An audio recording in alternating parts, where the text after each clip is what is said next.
Hey everybody, remember this channel has been shadow banned by YouTube for quite some time. So if you want to keep up with my hijinks or you just don't want to miss out on a chance to call me a slur when I say something stupid, make sure you subscribe to my channel and go over to my channel page and turn on notifications. There is a link in the upper corner of this video where you can do just that.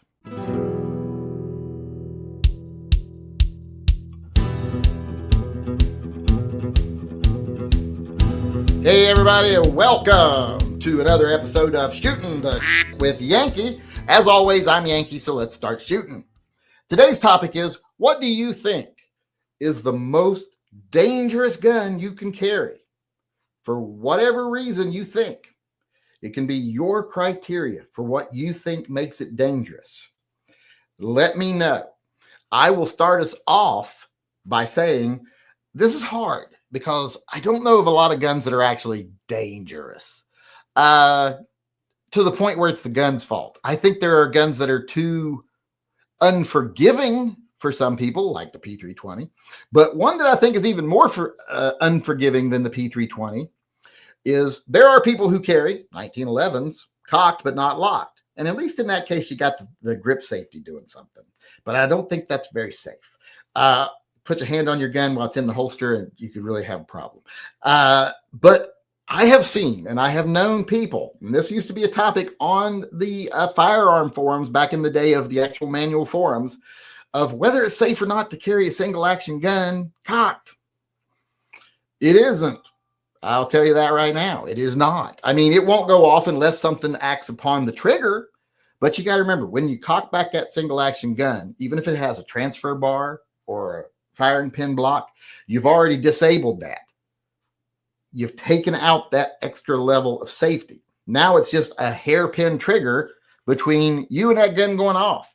And if it's in a holster that has any give, if it's in a place anything can get to it, like a lot of holsters just barely covered to the back of the trigger.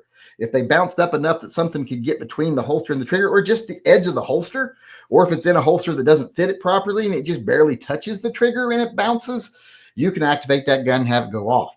And that's probably the most unsafe way I've ever seen people carry single action revolvers cocked in their holster. And it is kind of analogous to the P320 issue we've been talking about lately. But that's my answer. Let's go see what other people have to say. See if any of them agree with me or disagree with me or whatever. Whatever they want to do. Let's go see. A lot of them will disagree with me just to disagree with me. Let's go on here. Before we do this, though, I want to remind everyone, if you want to help support the channel, we've been shadow banned by YouTube. Makes it hard for us to do anything. If you want to help support, make sure you like my videos and make sure you're subscribed and that you have your notifications turned on. You've gone to my page and turned on the notifications. Also, we're running a special right now where you get in drawing to win a new cold steel knife of your choice from the picture that we have over there. If you sign up for Patreon that day and you are chosen, and a lot of days there's been nobody or one person, so that person won. So I just wanted to remind everyone of that. You can get all that through my website, tympistolproject.com. With that said, let's start reading people weighing in over here. Not reading the people, reading their comments. Is the gun that you're training with the less any gun, so then became dangerous to carry for self-defense in case you need it?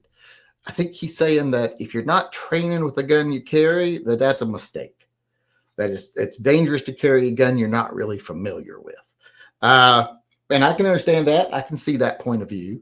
If you are not familiar with your gun at all, how it operates, what it does, you can have a negligent discharge. You can fail to fire it when you need to, when time's of the essence. It could be a lot of things that could happen. So, I mean, that's a unique one. I didn't even think anybody'd say that, but someone did. He used his WAP chat to say it. Heavy J says those Bracos had one slam fire multiple times. Yeah, they can definitely slam fire. That's not that's someone doing something wrong. No, that's a gun malfunctioning. When the firing pin sticks. Excuse me. And I've had that happen with guns other than Bricos. What gun was it I had to do that? I don't remember exactly. But I remember back in the day, old dirty gun, firing pin stuck. Bam, bam, bam, bam, bam, bam, bam, bam, bam, bam, bam, bam. And I think what it was is I think my stupid uncle had replaced the firing pin spring, and he put in way too strong of a spring. So the first time you fired it, well, the return spring wasn't returning it. It just stayed all the way out, and it was locked in position by that heavy spring. And it just went bam, bam, bam, bam, bam, bam, bam. Luckily, it was only like a 6-round magazine, but still wasn't fun. It's scary. And if that happened at a range or somewhere, I might have gone to jail. They'd have claimed I modified it to be an automatic. Practical Bacon says, a gun you have zero familiarity with, or Keltec. Well, he kind of touched on Ramon D's thing. I think they're kind of saying the same thing in different ways. All right, you people are surprising me tonight. You know, I don't like surprises. I don't like change because I usually don't have pockets, so I don't want a lot of change. Same reason cats don't like change. They don't have any pockets. Dale Riggedy used his 43-month WAP chat. He's been in my WAP for a very long time. He must be wrinkly. Not sure. Seriously, I have no idea. Well, maybe you're just very safe with guns. Or maybe you've never used really cheap guns like the Bracco and stuff. Maybe he's all fancy. It's only the best for Dale Rickety. Always has been, always will be. Best guns, best women, best Jamaican nurses. Mr. Furley said not carrying a gun at all. That's the most dangerous form of carry. I understand the sentiment. And it's one of those things that's like, yeah, but I don't know if it's true or not. I'd have to say, if you carry a gun that's really bad and there's a chance of an MD or something like that, are you more danger of that happening than someone just attacking you? Probably. Like I say, I like the sentiment. Not cinnamon, sentiment. I don't enunciate very well, and some people think I have an accent. I do not have an accent. I lived in the Pacific Northwest for like 30 years now. I do not have an accent. Donna W says, Desert Eagle 50 cal. Yeah, I wouldn't trust that gun to save my life. Although you could make the argument that you do have a very effective club if it doesn't go off. And especially if you got one with the rail and stuff, that you can, with the longer rail, that you got a real good cheese grater to smack them with, you could probably make some progress with that by itself. And you can use it as a shield, just like Wonder Woman. If someone's shooting at you, just ping, ping, ping.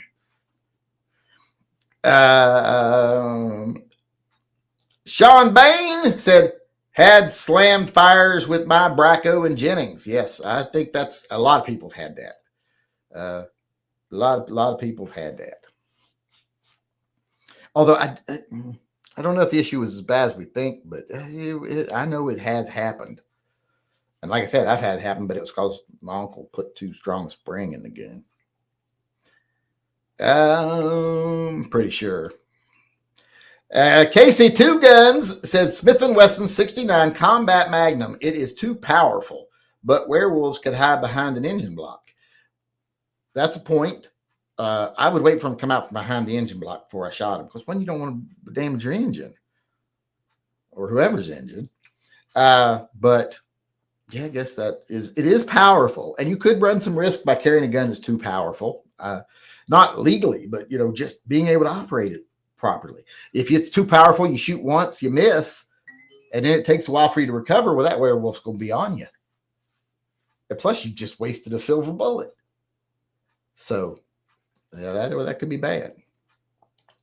Pigar says, looks like a Kershaw leak. That might be what it's called. It might be called a leak. I like it. It's a very nice little knife. I don't know if we're allowed to have that assisted opening in Washington, but I'm willing to take the chance. I'm willing to risk it. We can handle knives on the live chats, right? Like if I was sitting here eating a steak, I wouldn't have to eat it with a spoon, would I? I don't know with YouTube. It's hard to tell. Edgar Cortez says, any gun you're unfamiliar with. Another one of those. What is it with people today? You training freaks?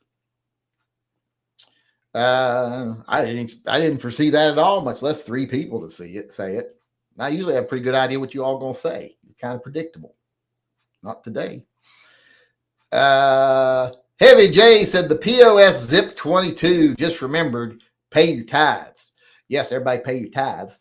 But the Zip 22, I had one. Remember that was supposed to be the next thing it was supposed to be attached to the fore end of another gun, which I don't even know if is legal or legal at the time. But it gave you, like, you could shoot your AR and then bap, bap, bap, bap, 22, AR, bap, bap, 22, AR, bap, bap, 22. But that gun was freaky. I owned one. It was freaky. I would never tell anyone to buy one. I did love the innovation, and I loved the idea that they were thinking outside the box. Loved that. That's why I bought one. Sold it because I didn't find it to be practical for me. So, most unsafe, an out-of-time revolver. That is very unsafe. You could end up anywhere between just some minor lead splatter injuries, which I've got on my face here, because, once again, my uncle fired an Ivor Johnson that was really out of time right next to my face, and it splattered lead on me. Luckily, I didn't lose an eye or something. I've still got little scars right here from it. No, it's not acne scars. I never really had acne. That's one thing I'm grateful for, that I never had a problem with acne. I mean, I had a couple pimples when I was a kid, had them occasionally. But, never a pizza face. I have like 1 or 2 at a time, or one on the end of my nose that made me self-conscious, but I never had an acne problem. One of my friends, Ed, had a horrible acne problem. Felt so bad for him on that. Pigar said the most dangerous to carry is my Davis Industries P380. It already has infamous crack in the slide. Yeah, that's what when I sold my my little Jennings, and I sold it for $25. And they said, well, how do I know it's not been fired? Because I said this has never been fired. And I'm like, well, because it hasn't exploded. The slide's not cracked, so it's not fired. They still bought it.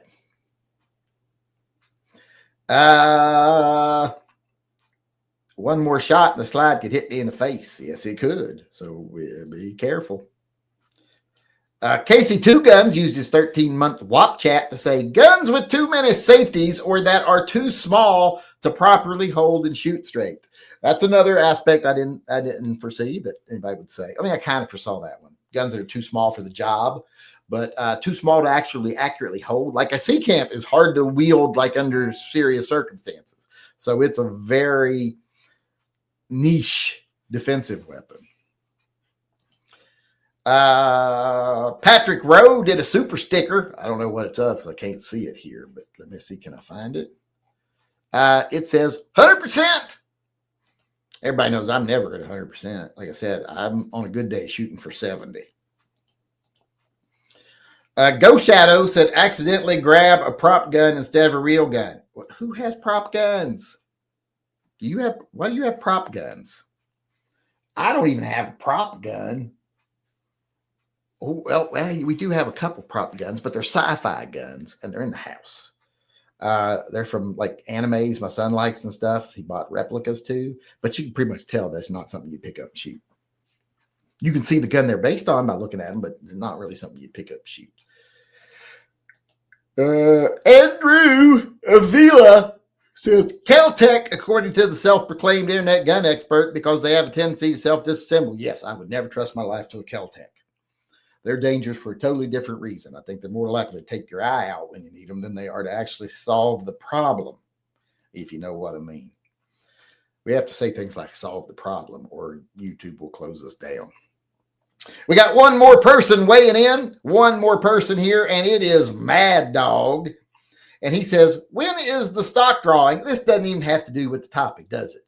Not sure what the question is, but I'm guessing that the most dangerous gun that would be the one a dummy is using. Oh, he went the other way around. He went the whole, it's the gun in the hand of the idiot. Not the gun, it's the idiot that's the problem. And that makes pretty much sense. I agree. So I can't argue with that either. Oh, and by the way, when I do argue with something, like I disagree with someone, that doesn't mean they're wrong. Someone today says, "Oh, you do is tell everybody wrong." I'm like, I might tell them I disagree with them. And if they say something factually incorrect, I might say that, but just their opinion. I always say on here all the time, it's your opinion. You can't be wrong. But as I was saying, that's it for us today. Thanks everyone for coming. I appreciate it. How about you out there in YouTube land? What do you think is the most dangerous gun you can carry? Let me know in the comments section below. Let me know why, if you feel like it. If you want to weigh in on one of these topics in person, come to our live chat. We do them every day at 6 p.m. So come on in, join in the conversation. Everybody out there, stick around. We'll be doing the America Guns and Freedom chat in just a few minutes after this chat. Don't go anywhere. But I want to say thanks to everyone for participating today and shooting the shit. I appreciate it. And I hope to see you all again here tomorrow. Until then, remember, always carry and stay safe until I see you again. Hey everybody, Yankee here. I just want to remind everyone that this channel is 100% viewer funded. We don't take kickbacks. We don't do discount codes. We don't take money from advertisers. And we definitely don't take money from big gun groups that want to tell us how to feel about things. So if you want to be part of the good things we do on this channel, please go over to tympistolproject.com, my website. There's a link in the upper corner, and either buy some custom merchandise or sign up for Subscribestar or Patreon. You can even get some pretty cool patches over there. So please go over if you can and help support the channel.